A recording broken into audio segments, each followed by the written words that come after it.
touches you about Wolfgang Tillmans' work? So like Wolfgang, like many artists that I've always admired or kind of always kind of gotten into, come from a kind of cultural perspective similar to my own. I think, I especially look at today's world. We're all about our own reality tunnel and kind of whatever triggers our own memories. You know what I'm saying?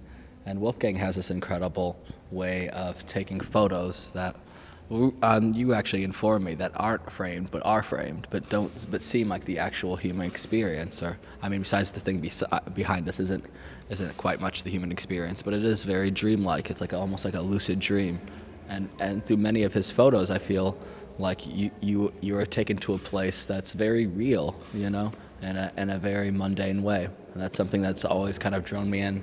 There's a happiness, there's a sorrow. It's kind of like a 90s Smashing Pumpkins song, you know, or video in a way. There's this idealism of kind of this naivety, I guess, about everything, and it's something I've always enjoyed. Do you find inspiration in that kind of way of making art in terms of how you make your work? Yeah, I mean, I very much believe in the dream, the idea of the dream world, or the idea that like thoughts, kind of you're a channel for thoughts, right? So, and coming from a place that I call them kind of just like these memory like photos, like these kind of like little pixels of nostalgia that you try to tap into, or maybe some other ideas that just come through you. So I feel very much, I think that's the artist kind of comes through it in this kind of very random way, you know, like true art is kind of channeled. And yeah, I think I connect with that. I connect with this kind of idea of kind of like lost nostalgia, which I think is very much a part of Wolfgang's work. How do you approach this sort of dream world that you were saying?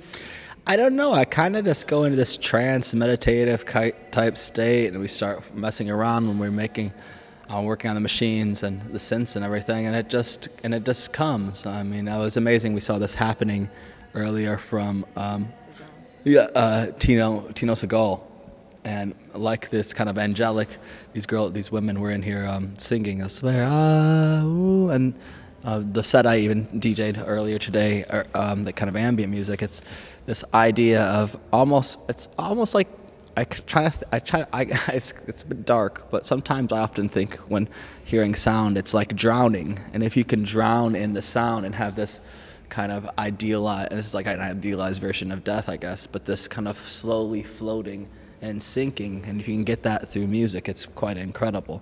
Or just through thought process of letting yourself kind of drift, and once that drift happens, I find very interesting ideas.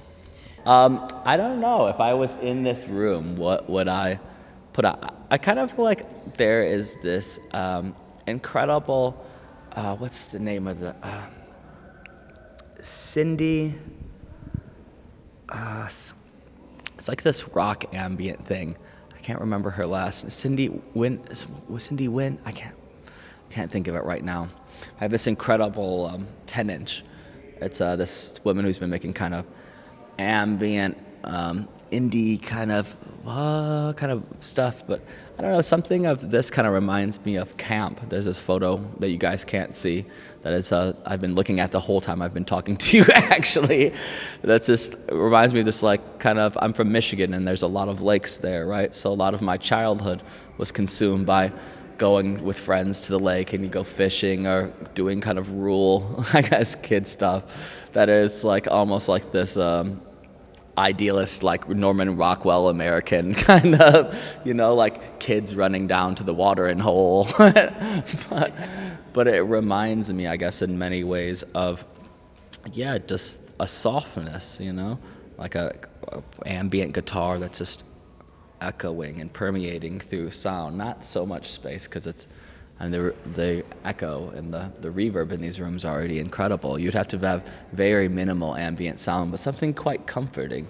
That's like for one half, though, you know? This is kind of like kissing my first girl and looking at the stars, you know? Or maybe it's murder in a David Lynch film. Who knows? You know, it's where does it take you? Your mood as well, Yeah, exactly. Totally. But yeah, something like that would be cool, I think. Cool. Yeah. All right, cool. Thank you. you. Yeah. Anything you want to add? Get into art, kids, because the more you know, the better life will be.